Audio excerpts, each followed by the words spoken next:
আজকে পর্ব নম্বর 2 আমরা আলোচনা করব জাকাতের পরিমাণ। বিভিন্ন ধন সম্পদ যে মুসলিমের মালিকানাধীন রয়েছে সেগুলির পরিমাণ সম্পর্কে জাকাত কতটা লাগবে। এই ক্ষেত্রে দুটো বিষয়। আজকে যে বিষয়টি সেটি হচ্ছে জাকাতের পরিমাণ, কত পরিমাণ আপনি দেবেন। আর আরেকটি বিষয় জাকাতের নেশাব, মানে সর্বনিম্ন কতটা পরিমাণ সেই সম্পদ আপনার কাছে হলে বা আপনি তার মালিক হলে আপনার উপর জাকাত ফরজ হবে। তো ইনশাআল্লাহ জাকাতের নেশাব আগামী সপ্তাহগুলিতে আলোচনায় আসবে। আজকে জাকাতের পরিমাণ, ধন সম্পদ সবগুলি একই রকমের নয়, বিভিন্ন রকমের। কিছু ধন সম্পদ রয়েছে যেগুলি উপার্জনে বেশি মেহনত পরিশ্রম রয়েছে বা ঝুঁকি রয়েছে। কোন সম্পদ রয়েছে যাতে সেই রকমের ঝুঁকি বা মেহনত নেই, আহ, বা সহজে একবারে আপনি লাভ করেছেন, হাসিল করেছেন, যার ফলে পরিমাণগুলির ক্ষেত্রে ভিন্নতা রয়েছে। আমরা যেসব ধন সম্পদ দেখতে পাই আমাদের হাতে, সেগুলি 4 ভাগে বিভক্ত। জাকাতের পরিমাণের দিক থেকে 4 ভাগে বিভক্ত। 4 রকমের পরিমাণ জাকাতের ক্ষেত্রে রাসূলুল্লাহ সাল্লাল্লাহু আলাইহি ওয়াসাল্লামের হাদিস দ্বারা প্রমাণিত। জি। একটি হচ্ছে রবুল ওশর, জি। আরেকটি হচ্ছে নিসফুল ওশর, আরেকটি হচ্ছে অশর, আরেকটি হচ্ছে খমস। জি। এই আরবিতে 4টি নাম, সহজে মনে রাখেন ভূমিকায়। আর তারপরে বিস্তারিত আলোচনা আমরা করছি। আজকের এই বিষয়টি প্রথম বিষয়, তারপরে জাকাত আদায় করলে ফজিলত কি পাবেন, আর কিছু মাসাইল শেষ দিকে সুযোগ আল্লাহ রাব্বানি দিলে ইনশাআল্লাহ আমরা সেগুলি আলোচনার চেষ্টা করব। আল্লাহ তৌফিক দান করুন এবং আল্লাহ রাব্বানি আমাদের সকলকে নিরাপদ রাখুন, সুস্থ রাখুন, দিন দুনিয়ার সার্বিক কল্যাণ দান করুন। যেসব ভাই বোনেরা হাজির হয়েছে তাদের জন্য বিশেষভাবে দোয়া করি, আল্লাহ রাব্বানি তাদের দুনিয়া আখিরাত ভালো করুন। বলছেন লেখক রাহিমাহুল্লাহ, জাকাতের পরিমাণ সম্পর্কে, যার আল্লাহ কাদরা যাকাত আলা হাসবি তাবি ফিল মাল আল্লাযী তুখরাজু মিনহু। মহান আল্লাহ জাকাতের পরিমাণ নির্ধারণ করেছেন ধন সম্পদের ক্ষেত্রে মানুষের পরিশ্রম অনুযায়ী। কতটা পরিশ্রম করেছেন, কতটা শ্রম দিয়েছেন সেই অনুযায়ী যেসব সম্পদ থেকে জাকাত বের করবেন সেগুলি উপার্জনের ক্ষেত্রে কতটা আপনার মেহনত পরিশ্রম রয়েছে বা খরচ খরচা রয়েছে। 1 নম্বর হচ্ছে রেকাজ, বিশেষ ধন সম্পদ যা প্রাচীন যুগে মানুষরা, শরীয়তের ভাষায় কাফেররা, বিজাতি মাটির তলায় পুঁতে রেখেছিল। তখন ব্যাংক ব্যবস্থা ছিল না, মাটির তলায় পুঁতে রেখেছিল সুরক্ষিত রাখার জন্য, আর তারপরে মারা গিয়েছে। আর সেগুলির মালিক জানা যায়নি যে কে মালিক, কোনো মালিকের পরিচয় নেই, কারণ শত শত বছর পার হয়ে চলে গেছে। তো এইসব ধন সম্পদ যেহেতু কোনো মেহনত লাগে না, মাটি খনন করছিলেন, পুকুর খনন করছিলেন, বাড়িঘর নির্মাণের জন্য আপনি ভিত্তি স্থাপন করতে যাচ্ছিলেন, সেই সময় মাটির তলায় আপনি ধন সম্পদ স্বর্ণ চাঁদি পেয়ে গেলেন। জি, এটাকে রেকাজ বলা হয়। এতে হোমস, নবী সাল্লাল্লাহু আলাইহি ওয়াসাল্লাম 5 ভাগের 1 ভাগ, তার মানে 100-তে 20। জি, শতকরা 20, 5-20 অংশ। বলছেন যে ফাউজ অফের রেকাজ, রেকাজ অর্থাৎ ওহুয়া ওয়াজাদাফিন দাফানিল জাহিলিয়া, জাহিলি যুগে, প্রাচীন যুগে যা কিছু মাটিতে পুঁতে রাখা হয়েছে তা যদি লব্ধ হয়, বেলা তাবিন, তাতে কোন রকমের মেহনত পরিশ্রম করতে হয়নি, খনিজ সম্পদের মতো নয়। এমনিতেই কাজকর্ম করছিলেন অন্য গরজে, আর সেখান থেকে মাটির তলায় আপনি ধন সম্পদ পেয়ে গেলেন, স্বর্ণ অথবা চাঁদি। এতে খমস মানে 5 ভাগের 1 ভাগ, 5 ভাগের 1 ভাগ মানে 100-তে 20 টাকা। জি, 100 ভরিতে 20 ভরি। জি, স্বর্ণ হোক চাঁদি হোক। 2 নম্বর ধন সম্পদ অমাফিহি তাব, যাতে কিছুটা মেহনত পরিশ্রম আছে। কে মিন তারফিন ওয়াহিদিন, হ্যাঁ, একটি দিক থেকে শুধু তাতে এটা মেহনত পরিশ্রম অথবা তাতে খরচ খরচা আছে। সেটা হচ্ছে যে বীজ বপন করতে হচ্ছে, বীজ বপন করতে হচ্ছে, কিন্তু সেই ফসল আপনার ঘরে নিয়ে আসার জন্য সেচ করার প্রয়োজন নেই, পানি সেচ করতে হয় না। জি।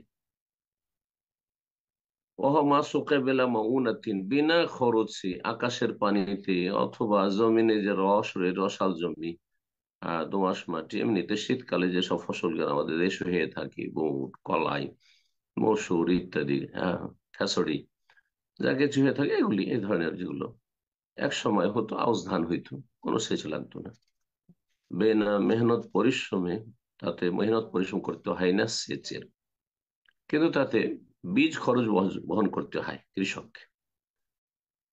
যেহেতু কিছুটা তাতে শ্রম দিতে হচ্ছে, মানে পয়সা খরচ করতে হচ্ছে, সুতরাং তাতে কি রয়েছে, নিসফুল খোমস, খোমসের অর্ধেক অর্থাৎ ওসর, সহজ ভাষায় ওসর। রাসূলুল্লাহ হাদিস রয়েছে, মা সাকাতিস সামা ওয়াল উয়ুন, ঝর্ণার পানি থেকে অথবা আকাশের পানি বৃষ্টি থেকে অথবা আওকানা আসারিয়ান, মাটিতে রস রয়েছে, রসাল মাটি, নরম মাটি, তাতে এমনিতে ফসল হয়ে গেল, শুধু বীজ ছিটিয়ে দিলেন আর ফসল হয়ে গেল, তাতে অসর 10 ভাগের 1 ভাগ। এই জন্য খাদ্যদ্রব্যের জাকাত কি আমাদের সমাজে ওসর বলেই জানে, এটাকে জাকাত বলে না সাধারণ লোকের।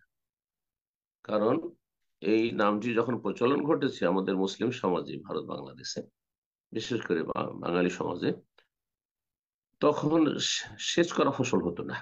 আমরা বাল্য জীবনে দেখেছি প্রথম সেচ করা, সেচের গম শুরু হলো। তার আগে এমনি গমও হইতো বিনা সেচে, জি, কিন্তু তার ফলন কম হইতো। ধান হয়তো বিনা সেচে, কিন্তু তার ফলন কম হইতো। জি। ওসর আষাঢ়া থেকে, মানে 10 ভাগের, আষাঢ়া মানে 10 আর ওসর মানে 10 ভাগের 1 ভাগ, তাহলে কমে আসলো। হ্যাঁ, মাটিতে প্রাচীন যুগের ধন সম্পদ তা ছিল, সেটা পেয়েছেন, তাহলে 20 ভাগের 1 ভাগ, আর এখানে দিতে হবে 10 ভাগের 1 ভাগ, তার অর্ধেক। 3 নম্বর সম্পদ অমাফিহিত তামিন তরফাইন, যাতে শ্রম দিতে হয়েছে বা খরচ খরচা করতে হয়েছে, মেহনত করতে হয়েছে দুই দিক থেকে। এক হচ্ছে আল বীজের, বীজ বপন করতে হয়েছে, ওয়াসাকি, এবং সেচ করতে হয়েছে।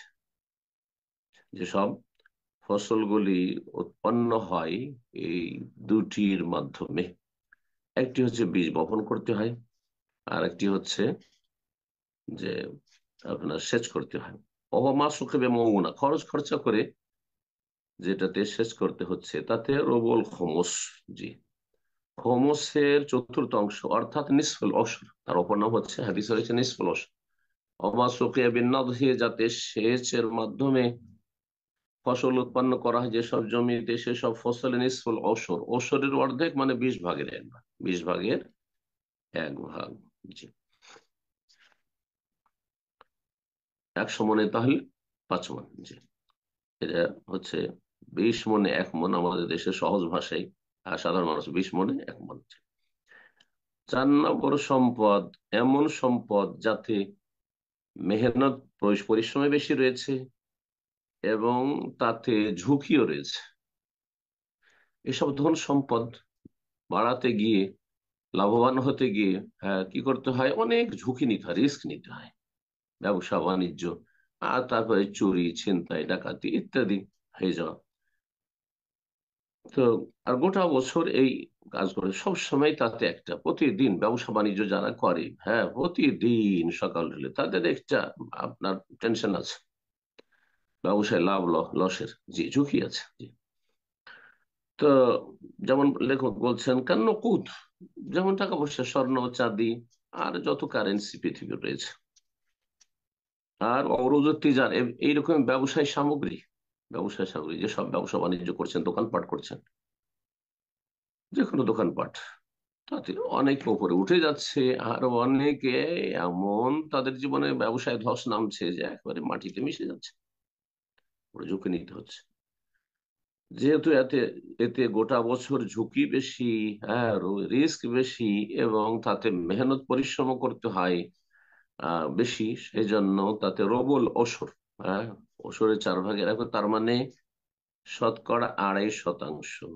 এই জন্য জাকাত সম্পর্কে সাধারণ মানুষের আমাদের দেশে জানে যে জাকাত 40 টাকায় 1 টাকা, 40 টাকা, 1 টাকা, শতকরা 2.5 টাকা। জি, মাসে। তাহলে এই ছিল জাকাতের 4 রকমের সম্পদ।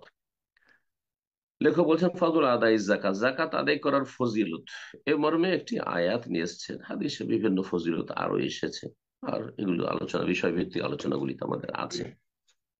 সূরা বাকারা 277-এ মহান আল্লাহ ইরশাদ করেছেন, ইন্নাল্লাযীনা আমানু ওয়া আমিলুস সালিহাতি ওয়া আকামুস সালাতা ওয়া আতাউয যাকাতা লাহুম আজরুহুম ইনদা রাব্বিহিম ওয়া লা খাউফুন আলাইহিম ওয়া লা হুম ইয়াহজানুন।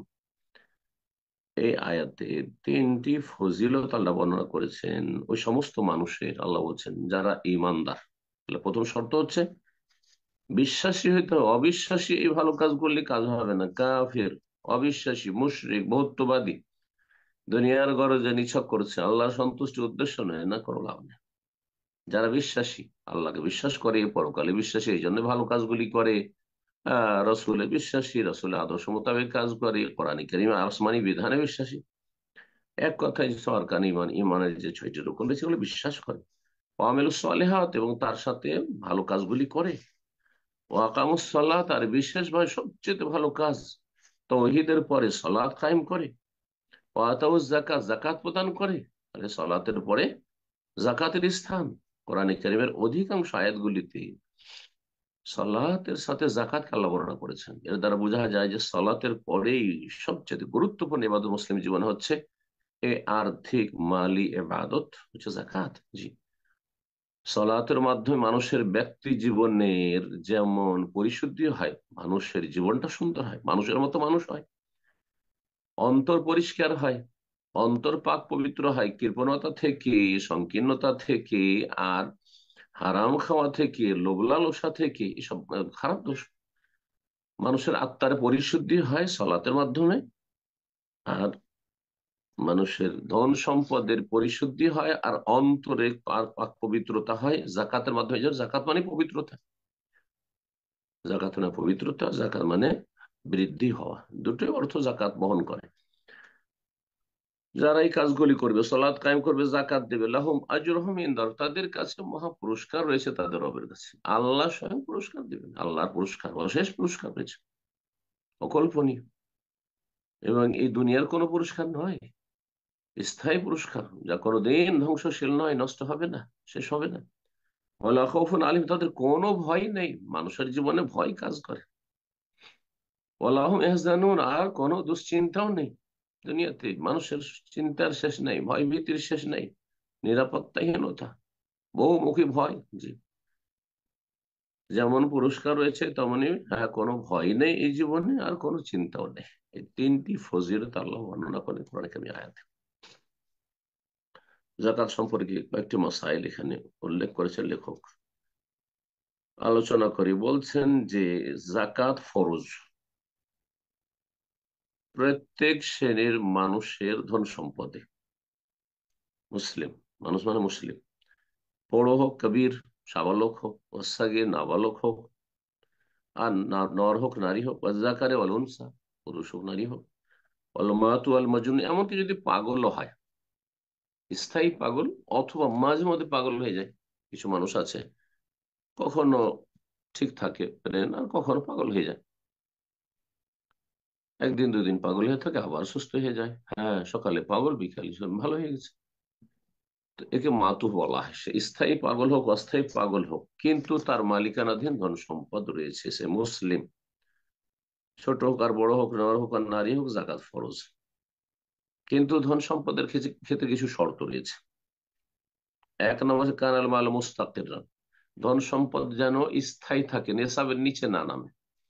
যেমন 7.5 ভরি স্বর্ণ 7.5 ভরি নিচে বছরের মধ্যে না নেমে যায়। 1 বছর ধরে 7.5 ভরি বা তার উপরে আছে, এখন প্রতি 1-2 মাস পর পর, হ্যাঁ, নেশাবের নিচে চলে যাচ্ছে পরিমাণ, তাহলে জাকাত ফরজ হবে না, যতক্ষণ 1 বছর ধরে স্থায়ী না থাকবে, হ্যাঁ, সেই সম্পত্তি। 2 নম্বর, সবালাগা নিসাবান, সর্বনিম্ন পরিমাণ যাতে জাকাত ফরে নেশাবে পৌঁছিবে। 3য় শর্ত। 3য় শর্ত হচ্ছে হাল আলিহিল আউল, হাউল, 1 বছর পুরা হবে। এটা ধন সম্পদের ক্ষেত্রে, স্বর্ণ চাঁদি বা টাকা পয়সার ক্ষেত্রে, কিন্তু ফসলের ক্ষেত্রে এসব শর্ত নেই। জি। আর একটি শর্ত হচ্ছে অকানার মালিক মুসলিমান হুররান, আর যে ধন সম্পদের মালিক সে যেন মুসলিম হয়, তাহলে অমুসলিমের ধন সম্পদে জাকাত ফরজ হবে না। আগে তারপর ইমান ইসলাম ফরজ। এবং সেই মুসলিম যেন স্বাধীন হয়, গোলাম দাস না হয়, কারণ দাসের গোলামের কোন ব্যক্তি মালিকানা নেই, যা কিছু তার আছে তার মালিক হচ্ছে তার মনিব। যে এই শর্তগুলি, ধন সম্পদ স্থায়ী হইতে হবে, নেশাব পর্যন্ত পৌঁছিতে হবে, 1 বছর পুরা হইতে হবে, মালিক মুসলিম হইতে হবে এবং স্বাধীন হইতে হবে, 5টি শর্ত। সেজন্য বলছে আল কাফের লা তাজিব আলাইহি যাকাত, কাফের অমুসলিমের উপর যাকাত ফরজ নেই, সে নাস্তিক কাফের হোক অথবা বহুত্ববাদী কাফের হোক, যে ইহুদি খ্রিস্টান বৌদ্ধ যে কোনো ধর্ম বলো, তাদের উপর যাকাত ফরজ নেই। ওকে এইরকমই যাবতীয় বাদ বন্দেগী সালাত ফরজ নেই। অমুসলিম কল চলো নামাজ পড়ো, চলো রোজা রাখো, না হজ করো, চলো উমরা করো, না এটাই না। তাহলে দুনিয়াতে এসব সরাসরি তাদেরকে সম্বোধন করা যাবে না। কিসে সম্বোধন করতে হবে? আল আহম ফাল মহিম, যেটা সবচেয়ে গুরুত্বপূর্ণ সেটি আগে, তা হচ্ছে ইয়া আইয়ুহান নাস, হে মানুষ, কুলু লা ইলাহা ইল্লাল্লাহ, আল্লাহ ছাড়া কোনো সত্য মাবুদ নেই, কথা স্বীকার করে নাও, সাক্ষ্য প্রদান করো, তুফলিহু, তাতে তোমার সফলতা রয়েছে, তাতে সার্বিক কল্যাণ দুনিয়া আখিরাত রয়েছে, সুখী হও, তোমরাই সুখী হও। তাহলে দুনিয়ার ক্ষেত্রে দুনিয়ায় যতদিন একজন অমুসলিম আছে, তাকে শরীয়তের যেসব বিধিবিধান রয়েছে সেগুলির কথা বলা যাবে না। একজন অমুসলিম মহিলাকে বলা যায় পর্দা করো, না, সেটা শরীয়ত বলে না। তো আগে আগে ইসলামের দাওয়াত দিতে হবে, তখন বলবে যে হ্যাঁ হেজাব করতে হবে। লাকিন তাই বলে কি আখেরাতে হিসাব হবে না? হ্যাঁ, একজন অমুসলিম ব্যভিচার করছে, মদ খাচ্ছে, হিসাব হবে না? আখেরাতে শাস্তি হবে। তবে তার হিসাব হবে এ সমস্ত যে ফরজ ত্যাগ করেছে এবং হারামে লিপ্ত হয়েছে যেন কিয়ামতের দিন। আমাফিদ দুনিয়া, পার্থিব জীবনে ফালাইউলজাম বিহা, তাকে বাধ্য করা যাবে না। অমুসলিমে তার ধর্মীয় স্বাধীনতা আছে, সুতরাং তাদেরকে বাধ্য করা যাবে না যে কাজগুলি করতে হবে। ওয়ালা তুকবালু মিন হাত্তা ইউসলিম, এবং তারা যদি এইসব কাজ স্বেচ্ছায় করে, স্বতঃস্ফূর্ত হবে, তবুও সেটা আল্লাহর কাছে গ্রহণযোগ্য নয় যতক্ষণ ইসলাম গ্রহণ না করবে। অনেক অমুসলিমরা আছে মুসলিমদের পাশে বসবাসের জন্য অথবা ইসলামে বেশ কিছু আমলকে পছন্দ করে অথবা উপকারী মনে করে তারা সেগুলি পালন করে। আমি এরকম আপনার অমুসলিম চেনি বা চিনতাম, তাদেরকে দেখেছি ওখানে দীর্ঘ বছর ধরে তারা রমজান মাসে একটি রোজা ছাড়ে না, সিয়াম পালন করে না, কোনো লাভ নেই। যতক্ষণ ইসলাম কবুল না করবে ততক্ষণ পর্যন্ত তার এইসব আমল কবুল হবে না।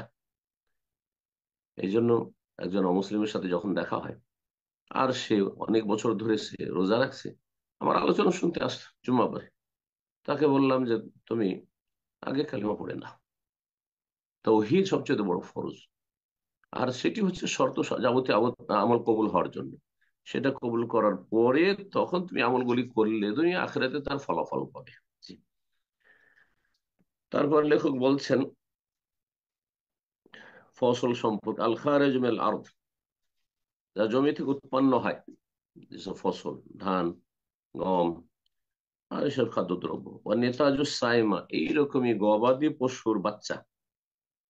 2 নম্বর। 3 নম্বর হচ্ছে রিভর্তি যারা, ব্যবসার লভ্যাংশ, যা জমি থেকে উৎপন্ন হয় ফসল, আর যেসব গবাদি পশুর যেসব বাচ্চা, হ্যাঁ, জন্মিচ্ছে গোটা বছরের ভিতরে, এইরকমের লভ্যাংশ যা লাভ হচ্ছে, কম হোক আর বেশি হোক, তাজিউ ফিহা যাকাত, তাতে যাকাত ফরজ। ইজা বালাগাতিন নিসাব, নেসাবে পৌঁছে গেলে, তার মূল যে ধন সম্পদ সেটা নেশায় পৌঁছে গেছে যখন, আর সেখানে তারই একটা অংশ, তাহলে তাতে জাকাত ফরজ। জি। ওয়ালা ইশতারাতু লাহা তামামুল হাউল, বছর পুরা হওয়া শর্ত নাই। ফসল আপনি কেটে নিয়ে আসলেন, ধান মেরে নিয়ে আসলেন, গম মেরে নিয়ে আসলেন, সাথে সাথে আল্লাহ কোরআন এখানে বলছেন ওয়াতু হাক্কাহু ইয়াওমা হাসাদিহি, সূরা আরাফ, আল্লাহ ওয়াতু হাক্কাহু ইয়াওমা হাসাদি, তোমরা এই হক আদায় করে দাও তো কেটে নিয়ে আসার দিন, কেটে মেরে নিয়ে আসার দিন, এতে বছরের শর্ত নেই। এইরকমই ছাগল আছে, ছাগলের পাল আছে, আর ছাগলের বাচ্চা এক এক বছরের ভিতরে বেশ কিছু বাড়লো, 6 মাস, 8 মাস, 2 মাসের বাচ্চা, বছর যখন পুরা হচ্ছে, মূল ছাগলের ওপর, তখন বাচ্চাগুলি হয়তো 2 মাস 3 মাসের। এ কথা বলা যাবে না যে না এগুলি যে 1 বছর পুরা হয়নি। না, সবগুলি জাকাত একসাথে দিতে হবে। 1 বছর পুরা হওয়া শর্ত না। এখন লভ্যাংশ, লভ্যাংশ সম্পর্কে অনেকে জিজ্ঞাসা করে যে আমার কাছে কিছু ধন সম্পদ লাভ লাভ হয়ে এসছে ব্যবসায়ী, সেটা মাত্র 1 মাস আগে এসছে, 1 সপ্তাহ আগে এসছে, তো আপনি কি হিসাব করতে পারবেন এভাবে যে কোন সপ্তাহে কতটা লভ্যাংশ এসছে? না, মোটেই না, এটা অসম্ভব। আর যে শরীয়তের বিধান নয়, শরীয়তের বিধান হচ্ছে যে আপনি মূল সম্পদ যেটি আছে আপনার ব্যবসায় সামগ্রী বা ব্যবসায় আপনি খাটাচ্ছেন লাগাচ্ছেন দোকানে, সেটা যখন নেশায় পৌঁছে আছে, লভ্যাংশগুলো প্রতি সপ্তাহে প্রতিদিনে যা কিছু বেড়ে আসছে সবগুলি হিসাব করে বছরের শেষে জাকাত দিবেন। আম্মার রেকাজ, মাটিতে যে পুঁতে রাখা ধন সম্পদ পাওয়া গেছে তাতে জাকাত ফরজ। এর জন্য কোন নেশাব ফি কালিলি ওয়া কাসিরি, তার নেশাব হোক আর নাই হোক, সামান্য কিছু পেয়েছেন আপনি, তাতে দিতে হবে, হ্যাঁ, আপনার পঞ্চম অংশ। অফির কাজিল খমস বলেছেন। ওয়ালাই তারও তাহলে নেশাবেরও শর্ত নেই এবং বছর পুরা হওয়ার শর্ত নেই। মাটির তলায় আপনি 5 ভরি স্বর্ণ পেয়েছেন, নেশায় পৌঁছেনি, আপনাকে জাকাত দিতে 5 ভাগের 5 ভরিতে 1 ভরি দিতে হবে। বলছেন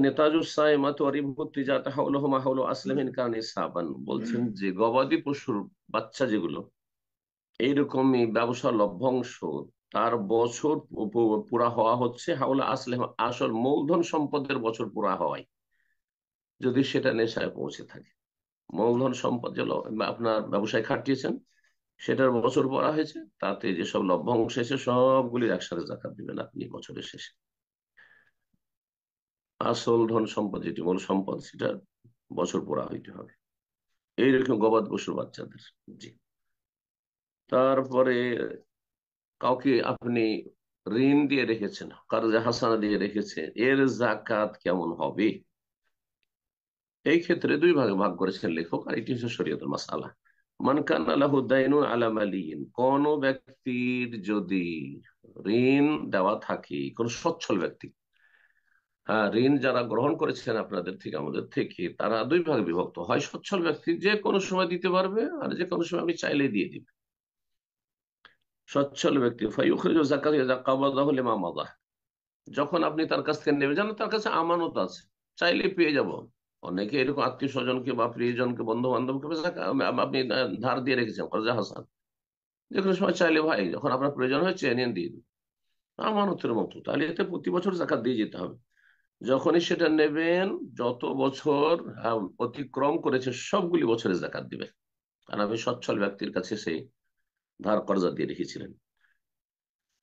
ওয়াইন কানাত দাইনু আলা মুসির আও মুমাতিল, আর আরেকটি অবস্থা হচ্ছে যে আপনি ঋণ দিয়ে রেখেছেন অভাবী লোককে, অথবা এমন ব্যক্তিকে যে বদ চরিত্রের, টাল বাহানা করে, দেব দিচ্ছে কিন্তু দিচ্ছে না, সচ্ছল দিতে পারবে কিন্তু দিচ্ছে না, দিব দিচ্ছি তার সব কাজ চলছে, শুধু আপনাকে দিচ্ছে না, এমন অসৎ লোক আপনার কাছ থেকে ধার নিয়েছে। অথবা অভাবী লোক, সে দিতেই পারবে না, কি ওয়াহিদা, যখন আপনি সেই সম্পত্তি পাবেন যা ধার দিয়েছেন, পাওয়ার পরে শুধু 1 বছরের জাকাত দিবেন, শুধু 1 বছরের জাকাত দেবেন। অর্থাৎ উদাহরণস্বরূপ বলি, 5 বছর আগে বা 10 বছর আগে আপনি কাউকে ধার দিয়েছেন, আর সেই ব্যক্তি অভাবী, অথবা সেই ব্যক্তি শুধু টালবাহানাই করে যাচ্ছে, দিচ্ছে না, যেটি জুলম, নৈসাল বলছেন মাতুলুল গানি জুলম, সচ্ছল ব্যক্তি যদি টালবাহানা করে, দেবদিচি করে না দেয়, তো জালেম সেই ব্যক্তি, তার মান সম্মান হরণ করা, তাকে অপদস্থ করা, লাঞ্ছিত করা জায়েজ। ইহিল্ল ইরদাহ উকুবাতাহু। আল্লাহ সব চরিত্রে মুসলিমদেরকে বেঁচে থাকার তৌফিক দান করেন। জাযাকুমুল্লাহ খাইরান। সাল্লাল্লাহু আলা নবিয়িনা মুহাম্মদ ওয়া আলা আলিহি ওয়া সাহবিহি আজমাইন। সম্মানিত দিনী ভাই বোনেরা, এখন এই প্রশ্নোত্তর পর্ব শুরু হবে। আবারও স্মরণ করাবো যে আমরা সংক্ষিপ্ত আকারে আজকে প্রশ্নোত্তর পর্ব শেষ করবো ইনশাআল্লাহ। যেহেতু আমাদের সম্মানিত শেখ একটু শারীরিক দিক দিয়ে অসুস্থ, আমরা বেশি সময় নেব না। প্রশ্ন করার ক্ষেত্রে 2-1টি নিয়ম নীতি শুধু বলে দিচ্ছি যে আমরা যখন প্রশ্ন করবো অবশ্যই সংক্ষিপ্ত আকারে প্রশ্ন করব, এবং একটা করে প্রশ্ন অবশ্যই, আর চেষ্টা করে আলোচনা রিলেটেড প্রশ্ন করার জন্য। আর প্রশ্ন করার পূর্বে যে শহর বা দেশ থেকে আমরা প্রশ্ন করছি অবশ্যই প্রেক্ষাপট বোঝার উদ্দেশ্যে মেনশন করবো ইনশাল্লাহ। সময় না নিয়ে শুরুতেই প্রশ্ন নেব। প্রশ্ন করবেন মোহাম্মদ কালিমুল্লাহ। আপনি প্রশ্ন করুন।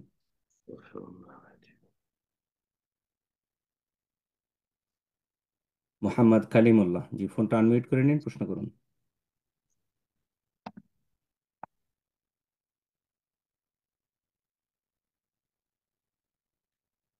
আমরা অন্যকে সুযোগ করে দিচ্ছি। প্রশ্ন করবেন জাকারিয়া। আপনি প্রশ্ন করুন।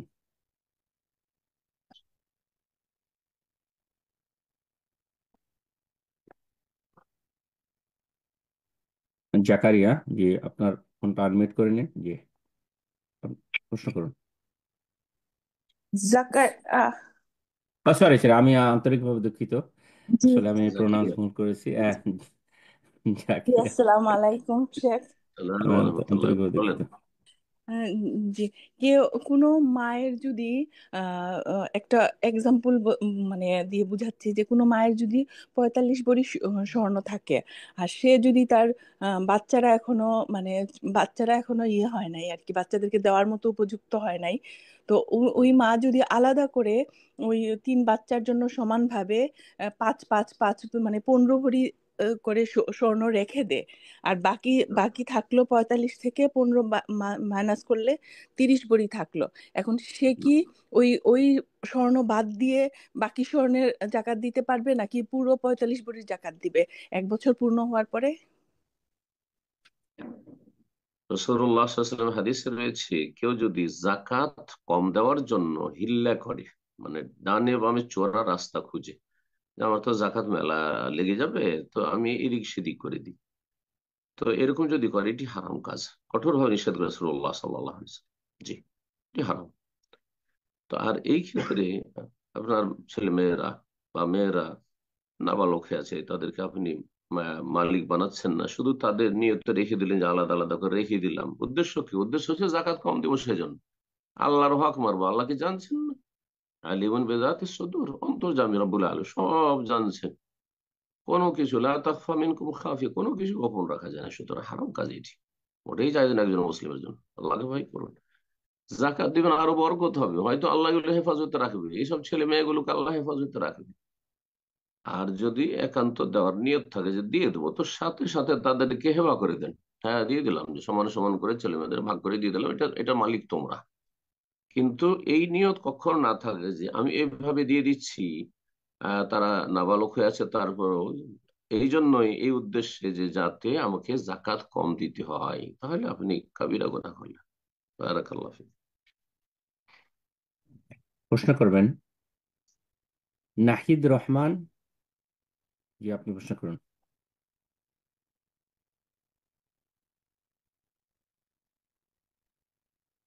নাহিদ রহমান, ফোনটা আনমিউট করে নিন, প্রশ্ন করুন। আসসালামু আলাইকুম শেখ। আসসালাম রহমতুল্লাহ বরকাত।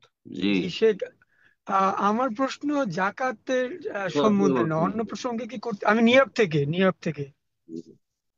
বলেন। হ্যাঁ। সো আমাদের নিউ ইয়র্কে তো আপনার ওই যে ব্যাংকিং অবস্থা সুদমুক্ত, বাড়ি কেনা অসম্ভব। সো হুম আমার অত টাকা নাই বাড়ি কেনার, কিন্তু আমার ভাই আমাকে হেল্প করবে। সো হুম এখন কোন পন্থায় করলে ইসলামিক উপায়ে আমরা নিতে পারি? কারণ আমি হয়তো বা 20% দিব, ও 80% দিবে। আর হুম এই টাকাটা আমি 7 8 বছরে ওকে দিব, তারপরে ও আমার নামে লিখে দিবে হয়তো বা এরকম। এইটা হ্যাঁ আর এটার সাথে একটা সম্পূরক প্রশ্ন। ওর জানি ইনকাম হালাল, কিন্তু ও হুম বাড়ি গাড়ি আপনার ইন্টারেস্টের সাথে ইনভলভ। সো ও যদি আমাকে টাকাটা দেয়, তো সেটা কি ও ইন্টারেস্ট দিল না ওর ওর নিজের থেকে দিল, এটা কি আমার ফাইন্ড আউট করা দরকার? এই না না, দুইটাই। কোনো দরকার নাই। তবে আপনার ভাই যে আপনাকে 80% দিয়ে রাখলো, জি। কোনো বেনিফিট নিবে ওর ওপর? ভাড়া হ্যাঁ খেতে ওটা। থাকবে, জি হারাম। জি। কোনো বেনিফিট খাই তো হারাম, তার জন্য সুদ, এটি আপনার জন্য হারাম, জায়েজ না। আর যে হাসানা দিবে আল্লাহ সন্তুষ্টির জন্য, ভাইকে দিবে, হ্যাঁ আল্লাহ সন্তুষ্টির জন্য, আখিরাতে সম্বল হবে তার জন্য, উপকার করার জন্য। জি, বারাকাল্লাহ ফিক। তার যে হাসানার রাস্তা খোলা আছে, আল্লাহ সন্তুষ্টির জন্য ধার দেবে, কিন্তু 1 পয়সা সেখান থেকে লাভবান হবে না। রাখ রাখায় এ পর্যায়ে প্রশ্ন করবেন আহ, শ- শাহরিন, আপনি প্রশ্ন করুন। আসসালামু আলাইকুম রহমতুল্লাহি ওয়া বারাকাতুহু। আসসালাম রহমতুল্লাহ। নিউ ইয়র্ক জি থেকে বলছি বলেন, স্যার।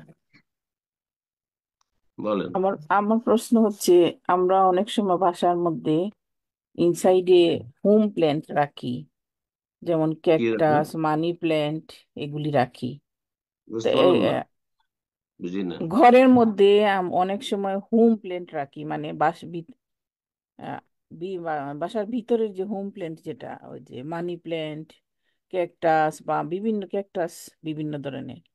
তো একজন আমাকে বলল যে এই যে ক্যাকটাস যেগুলা, এগুলা নাকি যে এইগুলা দিয়ে আল্লাহ মানে কিয়ামতের মাধ্যমে নয় পিঠাবেন। তা আমার প্রশ্ন হচ্ছে আপনার কাছে, যে কোন ধরনের গাছ কি নিষেধ আছে যে রাখা, বা এরকম কোনো কিছু, যেটা জানতে, এই সম্বন্ধে একটু জানতে চাচ্ছিলাম। গাছ কোনো এই জীবের ছবি নয় তো? মানে মূর্তি, জীবের ছবি, না প্রাণীর না ছবি না আমরা? না, মানে গাছ মানে প্ল্যান্ট আর কি, যে ও আচ্ছা, আমরা যে ঠিক আছে। বিভিন্ন গাছ, টবের গাছ মধ্যে, রাখতে ইয়ের পারেন, মধ্যে রাখি যেটা। টবের মধ্যে রাখতে পারেন, কোনো অসুবিধা নেই। কিন্তু বিলাসিতা না হয়, এগুলি করতে গিয়ে মানুষ লক্ষ লক্ষ টাকা খরচ করছে, পাশের লোক গরিব খেতে পায় না। বাংলাদেশে ধরেন, গরিব দেশগুলিতে পাশের লোক খেতে পায় না, পাশের লোক থাকার জায়গা পায় না, রাস্তায় ফুটপাতে বাস করছে, জীবন যাপন করছে, শীত বস্ত্র পায় না, আর এই বিলাসিতা করছে, এগুলো হারাম। জি, আগে আশেপাশের লোকের খোঁজ খবর নেন, তারপরে এগুলো করেন, অসুবিধা নেই, সীমিত আকারে। জি। জাজাকাল্লাহ খায়ের। প্রশ্ন করবেন মোহাম্মদ খালিমুল্লাহ, আপনি প্রশ্ন করুন। আসসালামু আলাইকুম রহমতুল্লাহ বারকাতু শাহেক। সালাম রহমতুল্লাহ বরকাতুহ। জি আল্লাহ বলেন। আপনাকে সুস্থতা দান করুক অতি শীঘ্রই। আমি আমিন, বাংলাদেশ রব্বানা। নাটোর জেলা থেকে বলতেছি। প্রশ্নটা বলেন, আমার মায়ের। তো ওই বলেন। বলতেছে যে উনি একজনের কাছে শুনছে, এখন কতদূর সঠিক, যে কিয়ামতের মাঠে আল্লাহ ওই কোরআন পাঠ করতে বলবেন, আর ওই একটা করে আয়াতের মানে বিনিময়ে নাকি একটা করে হলো মর্যাদা উঁচু হবে। তো এই হম, ক্ষেত্রে যারা মানে নিশ্চয়ই হাফেজ কেমতের নয়, মাঠে তারা নয়, যে কেমতের মাঠে জান্নাত কোথায়? জান্নাতে যখন যাবে, জান্নাতে যখন জান্নাতি যাবে, তার ফরজ ওয়াজিব দিয়ে যেতে হবে আল্লাহর রহমতে। হ্যাঁ, ফরজ ওয়াজিব ঠিক রেখে তখন কোরআন তেলাওয়াতের ফজিলতের হাদিস ওঠে। ওই কারুল সাহেবের হ্যাঁ তো কোরআন, হ্যাঁ, কোরআন পাঠকারীকে বলা হবে যে তুমি জান্নাতে জান্নাতে যখন প্রবেশ করে যাবে, তখন তোমার মর্যাদা এখানে নির্ধারিত হবে তোমার তেলাওয়াত অনুযায়ী। যত বেশি পড়েছো, যত বেশি তুমি কোরআন চর্চা করেছো।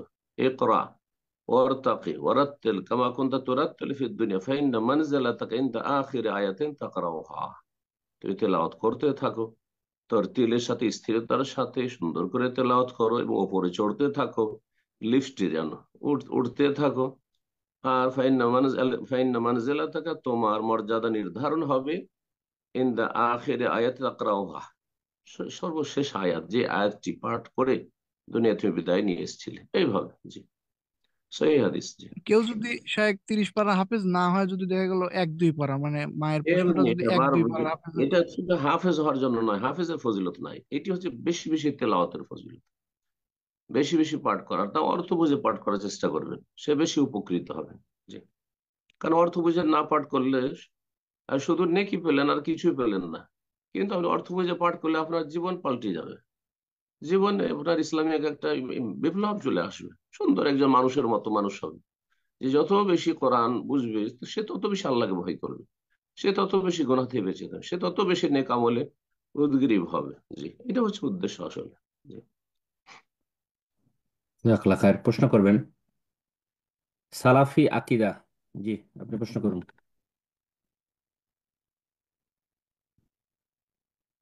নাম দিয়ে জিজ্ঞেস করবেন, সালাফি আগে তো কোনো মানুষের নাম নাই তো। জি শেখ, আমি মেসেজ করেছি ওনাকে, পরিবর্তন করেনি, হ্যাঁ, তারপর নাম ওনাকে সুযোগ নাম দিলাম। দিয়ে তো জিজ্ঞেস করবেন। আপনাদেরকে রিকোয়েস্ট করব, আপনারা আপনাদের নামগুলো ব্যবহার করবেন ইনশাআল্লাহ। তো আপনি যদি প্রোগ্রামে থাকেন এই মুহূর্তে, আমাকে শুনতে পান, ফোনটা আনমিউট করে নিন। সালাফি আকিদা আজকের জন্য প্রশ্ন করুন। আজকাল সালাফি আকিদার দাবিদার ফুটপাতও সালাফি আকিদা পাওয়া যাচ্ছে। হ্যাঁ, প্রশ্ন সমস্ত করবেন। বেদাত করেও সালাফি। আল্লাহ হেদায়েত করুন। আমিন আমিন। জাজাকাল্লাহ খায়ের। তো আমরা অন্যকে সুযোগ করে দিচ্ছি এই মুহূর্তে। প্রশ্ন করবেন জাবির হাসান, আপনি প্রশ্ন করুন। সালামু আলাইকুম। ওয়ালাইকুম আসসালাম রহমতুল্লাহ বরকাত। জি জি, আমি বাংলাদেশ যশোর থেকে বলছি। জি বলেন। আমার প্রশ্নটা হচ্ছে বান্দার হক নষ্ট করা সম্পর্কে। হুম আমার অতীত জীবনে দ্বীনি জ্ঞান না থাকার কারণে আমি অনেকের গাছের ফল খেয়েছি, মানে চুরি হুম। করে খেয়েছি। এখন তাদেরকে আমি চিনিও না, আদতে তারা কি সেই গাছের মালিক আছে কিনা এটাও জানি না। এখন এই গুনাহ থেকে পরিত্রাণ পাওয়ার উপায় কি? অল্প স্বল্প একটা দুটা করে খেয়েছেন না বস্তা বেঁধে নিয়েছেন? হুম। জি জাবির ভাই, আচ্ছা আপনার ফোনটা ম্যাডাম, আনমিউট করে নিন। জি বলেন, শেখ প্রশ্ন করছেন আপনি। উনি লাইনে আছেন? জি বলেন। বলছি একটা দুটা করে খেয়েছেন না আপনি বস্তা বেঁধে নিয়ে এসেছেন? আপনি ধরেন চুরি করার দুই একটা দুটা করে পেড়ে খাওয়া। হ্যাঁ, যদি এটা হয় তাহলে হালকা বিষয়। গ্রামে গ্রামের না, আশেপাশে বাগান থেকে। বাসায় আনার মতো তেমন না। বাসায় হ্যাঁ। মানে বস্তা ভরে আনার মতো তেমন না, ওইখানে যায় খাওয়া হয়েছে আর কি। হম। আল্লাহর কাছে তওবা করেন, সামান্য বিষয়। হ্যাঁ। ক্ষুধা যদি থেকে থাকে, হাদিসে আছে খুব ক্ষুধার্ত মানুষ থাকে, তাহলে আশেপাশের প্রতিবেশীদের হক আছে, একটা দুটো পেড়ে খাবে, এগুলো হক আছে। কিন্তু ধরেন ডেইলি ডেইলি যাবেন আর বাগানে আপনি লিচু খেতে থাকবেন, আপনি আম খেতে থাকবেন, অথচ বাড়িতে খাবার আছে না, তাহলে সেগুলো সীমা লঙ্ঘন হয়েছে। আল্লাহর কাছে তওবা করেন। এক, দুই নম্বর কথা, তাদের জন্য দোয়া করেন, আল্লাহ তাদের ভালো করে রুজিতে বরকত দিক, তাদের বাগান থেকে খেয়েছি। আর তিন নম্বর হচ্ছে যে বেশি বেশি দান সাদকা করেন। শুভ হবে সাদাকা। যাদের জীবনে হারামের সংশয় আছে, নবী সাল্লাল্লাহু আলাইহি ওয়াসাল্লাম তাদেরকে দিক নির্দেশ দিতেন, তোমরা বেশি বেশি সাদকা তাতে মিক্স করে দাও। সাদকা করলে সব গুনাহগুলির বোঝা হালকা হয়ে যাবে ইনশাআল্লাহ। জি। তিনটি কাজ করতে, তওবা করতে বললাম, তাদের জন্য দোয়া করতে বললাম ওই বাগানওয়ালাদের, আর তিন নম্বর হচ্ছে আপনি বেশি বেশি দান সাদকা করেন। বারাকাল্লাহ ফিক। করবেন এমডি মনির হোসেন, আপনি প্রশ্ন করুন। আসসালামু আলাইকুম শাহেক। ওয়ালাইকুম আসসালাম রহমতুল্লাহ বরকাত। জি কেমন আছেন? বলেন। আলহামদুলিল্লাহ। বলেন কোত্থেকে? আহ, টাঙ্গাইল, বাংলাদেশ থেকে। জি, বলেন জি প্রশ্ন। শাহেক, আমার প্রশ্ন হলো যে মসজিদের পশ্চিম পাশে নতুন করে কবরস্থান দিতেছে এবং সেইখানে গত কয়েকদিন আগে একটা কবর দিয়েছে মসজিদের ওয়াল থেকে 10-12 ফিট পশ্চিমে আর কি। সেই মসজিদে আমি বলছি যে সালাত আদায় করা ভালো হবে না, শাহ আব্দুর রাজ্জাক বিন ইউসুফের একটা ফতোয়া থেকে বলছি। এবং মসজিদের খতিব সাহেব বলছে যে তাহলে মসজিদের নববীতেও তো সালাত হবে না, কারণ সেখানে নবী সাল্লাল্লাহু আলাইহি সাল্লামের কবর আছে। এবং সেই আরেকটা বিষয় খতিব হলো, জানেন, সেই খতিব আকিদার কিছু জানেন না, আকিদা সম্পর্কে মূর্খ আসলে। নবী সাল্লাল্লাহু আলাইহি ওয়াসাল্লামের আর কবর কোন সব মসজিদে ছিল? মা আয়েশার ঘরে তাকে দাফন করা হয়েছে, তখন থেকে আজ পর্যন্ত সেটির নাম হচ্ছে হুজরায় আয়েশা। হুজরা সেটি কক্ষ, সেটি কখনো মসজিদ এক মিনিটের জন্য সেটা মসজিদের অংশ ছিল না। বোঝা গেছে? যে আরেকটা সে তার ওই মিথ্যা কথা মসজিদের বলছে, ব্যাপারে আর আরেকটা না হলে কথা সে আছে। অজ্ঞতার পরিচয় দিয়েছে। আমি উত্তর বলে দিছি আপনাকে। মসজিদের ভিতরে কবর নাই, সুতরাং মসজিদে সালাত জায়েজ, কিন্তু এইভাবে কবরস্থান বানিয়েছে যারা কিবলা দিয়ে করে, তারা গুনহার কাজ করেছে। কারণ 25-50 বছর পরে হয়তো মসজিদ বড় করা হবে, তখন হয়তো কবরের উপরে মসজিদ বানিয়ে নেবে। বুঝা গেছে? তো আর তারপরে শিরক শুরু হবে। মূর্খ সমাজে এইভাবে শিরক শুরু, মাজার পূজা এইভাবে শুরু হয়েছে। যার ফলে যারা এখানে কবরস্থান নতুন করে এখন তৈরি করেছেন তারা গুনাহগার, তাদের তওবা করে সেখান থেকে কবরস্থান সরানো জরুরি করেছে। বাকি মসজিদের মধ্যে সালাত হবে যতক্ষণ মসজিদের ভিতরে কবর নেই। জি, বারাকাল্লাহ। জাযাকাল্লাহ খায়ের। তো আমরা আজকে সর্বশেষ প্রশ্ন নেব ইনশাআল্লাহ, এর মাধ্যমে শেষ করি। প্রশ্ন করবেন এমডি রহমান। জি, আপনি প্রশ্ন করুন।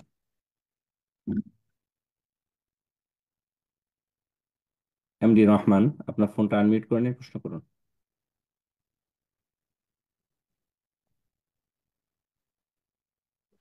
আসসালামু আলাইকুম শেখ। ওয়ালাইকুম আসসালাম রহমতুল্লাহ বরকাত। জি বলেন।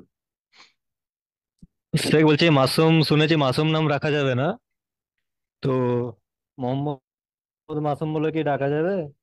এখন তো বয়স হয়ে গেছে আর নাম বদলানোর উপায় নেই। মাসুম, তো মাসুম এখন মানে কি কি করা জানেন? যায় একটু বলবেন শেখ?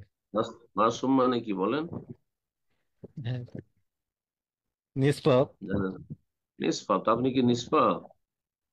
হ্যাঁ, আম্বিয়া রসুল ছাড়া কেউ মাসুম না, আমিও না তো সেখানে মাসুম কি না। করা?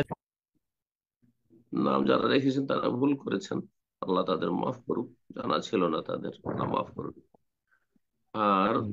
নামটি পরিবর্তন করে দিতে হবে, যদিও কাগজে কলমে নাই হোক গা, কিন্তু এমনিতেই কথোপকথনে ডাকার ক্ষেত্রে পরিবর্তন করে দেন। আমাদের ইসলামিক সেন্টারে বাংলাদেশে একটা ছেলে প্রায় 20 বছর ধরে আছে।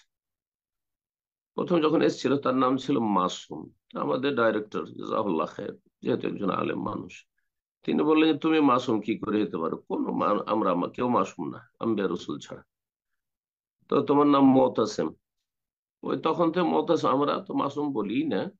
আর সেও জেনে গেছে আমার নাম মুতাসিম। কিন্তু কিছু অজ্ঞ আশেপাশে তার বন্ধু বান্ধব আছে, তারা হয়তো তাকে মাসুম বলে, আমরা মুতাসিম বলি ডাকি। এরকম করে দেন আপনার ডাক নাম, মুতাসিম করে দেন, মুতাসিম। আল্লাহ বলছে, এই ব্যক্তি আল্লাহকে আঁকড়ে ধরলো, শক্ত করে ধারণ করলো, সেই ব্যক্তি সরল পথের দিক নির্দেশনা হেদায়েত জান্নাতের রাস্তা পাবে।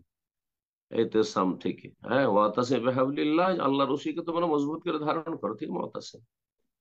তো মাসুমকে মুতাসিম বানিয়ে দেন, কাছাকাছি থাকলো বলতেও সুবিধা হবে। আর বাড়ির লোক সবাইকে বলে দেন, গ্রামবাসী বন্ধু বান্ধব সবাই বলে দেন যে ভাই আজকে থেকে আমার নাম মুতাসিম ডাকবে, তোমরা মাসুম বলবে না। বারাকাল্লাহ ফিক। আমি জাজাকাল্লাহ খায়ের শেখ। তো আজকে এখানে শেষ করা যাক আসলে, অনেক আপনার শরীরে ঠিক আছে, দিক দিয়ে যেতে হবে। জি, ইনশাআল্লাহ আগামী জাজাকাল্লাহ দিন খায়ের। ইনশাআল্লাহ আল্লাহ হাইয়াকাল্লাহ পাকের শেখ। কল্যাণ জাজাকাল্লাহ যেন খায়ের। তৌফিক দান করেন। জাযাকুমুল্লাহ খাইর, অল্পতি বরকত রয়েছে ইনশাআল্লাহ।